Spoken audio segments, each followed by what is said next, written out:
தாயாரு ஆமா ஆக்ரோஷக்காளி கொண்டவா அவ கோபப்பட்டு இந்த புவிக்கு வரும்போது அவளுடைய பாதம் இந்த புவியில பட்டா இந்த உலகமே அழிஞ்சிடும் சொல்லும் போது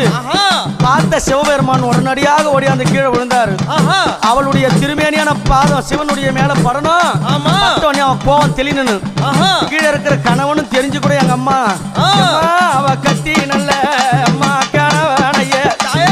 அவ கட்டிய கணவனைய அவ காலால மேதித்தவளா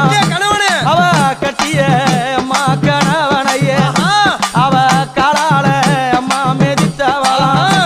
அவ புலித்தோளாட காரியா அவ சில வளர்ந்த